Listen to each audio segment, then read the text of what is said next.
guys, welcome to my channel.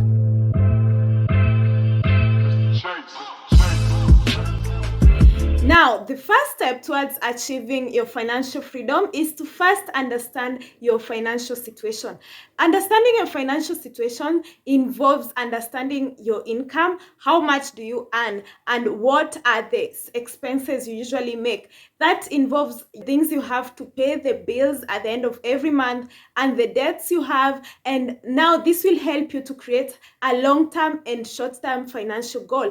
And when it comes to creating this, you definitely need a budget, because a budget will ensure that you're able to track your financial situation. It's going to help you to know how much you're spending, and it will help you also to prioritize your finances. And in order to create a good budget, there are definitely steps that you need to follow. So in this video, I'm going to be telling you the 11 steps that involves creating a very efficient budget, and this will lead to you achieving your financial freedom. The first step to create a good budget is to gather your financial situation.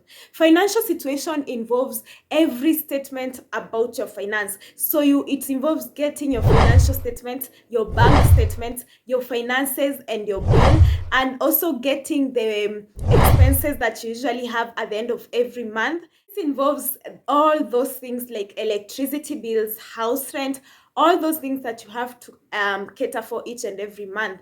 The second step towards creating a budget is to calculate all your income. This involves, if you have a salary, you calculate your salary. In case you have any side hustle, calculate the amount you get from your side hustle, or the approximate amount that you always get from your side hustle, and all the other sources of incomes that you have. Anything that brings money to your table, when you're creating a budget, you have to take that into consideration, because you don't want to leave any income that is streaming to your account. The third step towards creating a good budget is to list your expenses. So you have to start with your fixed expenses. This involves things like rent, if you're living in a rental apartment, or mortgage, in case you have a mortgage to cater for your housing, or maybe if you've bought a house under a loan. All those are fixed finances. These are things you have to pay for. And then also utilities like electricity bills, water bills. These are things you cannot survive with. Those now are called fixed expenses, and also things that you cannot survive without. And also now the other expenses are the expenses which vary. They are called variable expenses. This involves things like groceries, because you might find maybe this month you will eat a certain type of dish, but the next month you will not. So these are called variables. And also things like maybe you want to take a vacation, so these are expenses that are for entertainment. They are not fixed. So you need to categorize your expenses into two: the fixed ones and the variables. The fourth step is to categorize your expenses. So once you've gathered all these expenses, categorize them into parts. So we can have transportation expenses. Those are things like the fare you use to go to your workplace, if you use a car or something of that sort, the fuel. And the next thing is housing, because in case you're paying for rent, then you need to categorize that as housing and all those kind of things. The next category is entertainment, because maybe you may need to go for vacations. There are some people who love going out every weekend. If these are mandatory for you, then categorize that so that you can know that you have to go for entertainment each and every weekend. The fourth category is food, because you cannot survive without food. Make sure you categorize food and cater for everything. You don't want to leave anything out of your budget. And then the fifth category is usually savings. So those are the 5 categories that I always categorize my budget. I make sure that I have budgeted for each and everything, so that when it comes to implementing this budget, you don't want to go to implement and find maybe you left one certain item without a category. So make sure you've put all the things that are in those categories. Don't leave anything out of a specific category. And you don't want to have so many categories, because now this makes you go overboard. But depending on your salary and the income you have, definitely you know the categories you need to add. Fifth step is to set your financial goal. For me, I always have long-term and short-term financial goals. So there are goals which you cannot say you want to achieve this goal maybe within 1 month, but there are goals that you have to achieve each and every month. For example, the rental, because this is a short-term goal, each and every month, or we can even call it a recurrent financial goal because you need it each and every month. But there are long-term goals like building an emergency fund, because I always encourage everyone to build an emergency fund in case of anything. You might lose your job today. Where will you run to? Make sure you have an emergency fund such that even if you lose your job today, you can stay for maybe 6 months without asking for any help.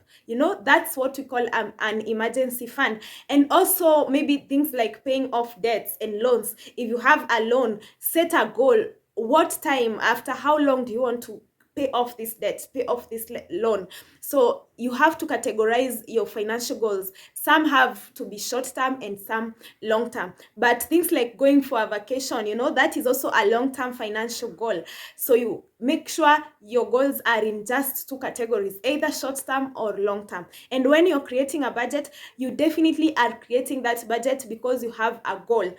You may have one or more goals depending with your salary. This always depends with your income. So you can have maybe a budget because you want to clear from debts and loans. So maybe that could be a long-term financial goal. At the same time, you can be clearing that loan and still planning a vacation. So you can have a long-term and a short-term goal at the same time. The sixth step is to allocate the funds. Now, give each of these categories a specific amount of fund. Definitely there are the ones that we call fixed expenses. These ones you have to allocate them. Come rain, come sunshine, like house rent. That is the one that is coming to my head because that is the most important, because how else will you work if you're not having a house? So those ones which require the ones which are a must, make sure you allocate them first.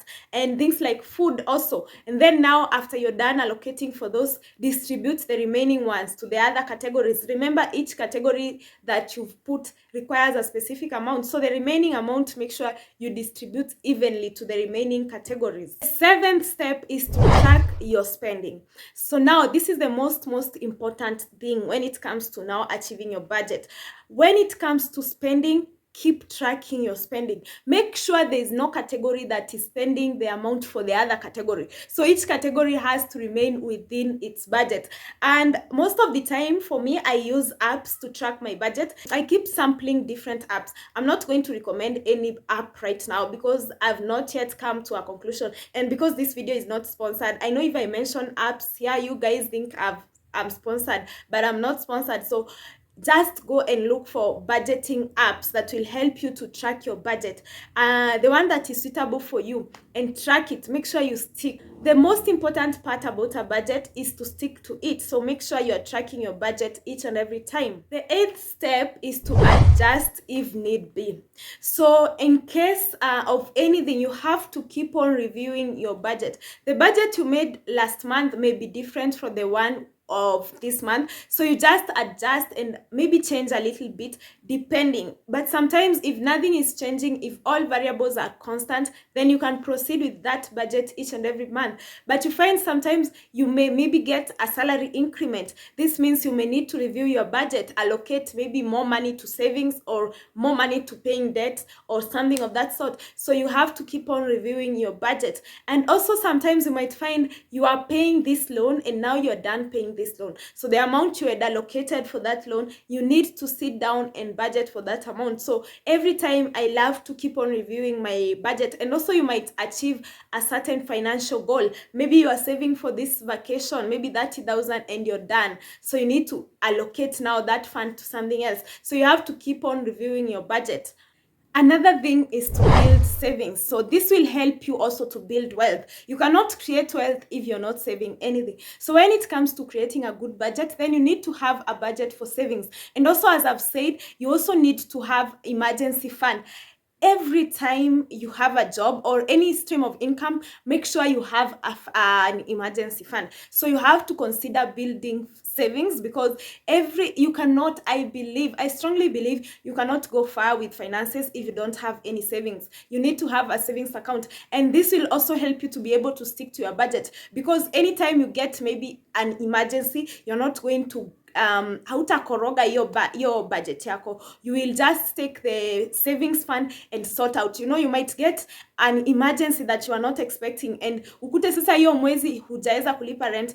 I don't want that situation to happen to you, and that's why you should build in savings, so that in case of such an emergency, you don't need to interfere with your budget. Okay, you just go to your savings account or your emergency fund and just pick that. Another thing, make sure you are realistic. When it comes to creating a budget, the biggest mistake you can make is not being realistic. You have to be very, very realistic. If you know you spend this amount of money on food, make sure you put that money. You can even make a timetable for food.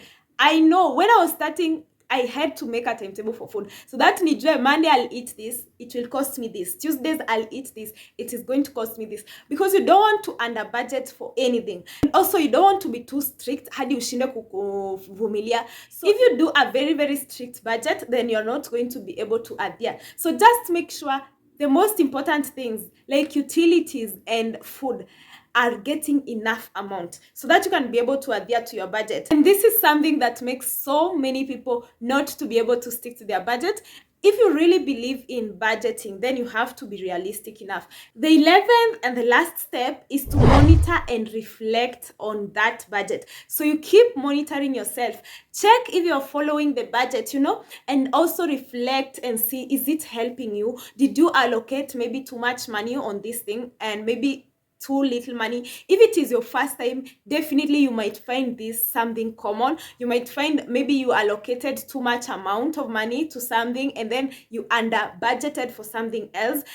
So this now is the last step, whereby you keep on reviewing your budget and reflecting on it. Monitor yourself, check if you're following all these steps and all these things that you budgeted for. When it comes to creating a budget, for me, one thing I really realized I needed to do in order to stick to my budget is to place that budget on my bed. So okay, it's not really on top, but it is on the side. So I have that sticker note there that reminds me of all the financial things, my financial goals, and just it's just a rough thing to remind you of this budget, so that the budget can keep on ringing in your mind, and with that you will be able to at least adhere to it. Once you keep doing this each and every time, each and every month, then you will find that it becomes a routine. For me, budgeting is something I always do, because I've realized since I started budgeting, I stopped wasting so much money. And with that, guys, you're going to be seeing so many travel vlogs from me,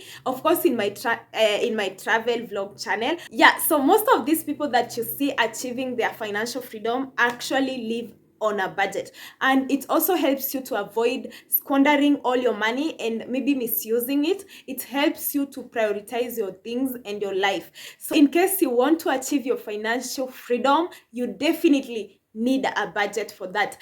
In case you need more of this insight, maybe you can talk to me. I can also help you to schedule and plan according to your salary and according to the income you have. And yeah, I'm always ready to help, guys. Just comment down below and tell me. You can also DM me. I'll put all my details in the description, my IG, my email, and all those contacts that you guys need. I really hope this video was helpful. Don't forget to leave a like, guys, and I'm hoping to see you guys in the next video. So make sure you subscribe to this channel in case it is your first time here. As always, I always encourage you guys, subscribe and share. Also, keep on checking for more of my videos. You're going to like them, guys. You're going to like them. Until next time, hoping to see you guys in the next video. Bye bye.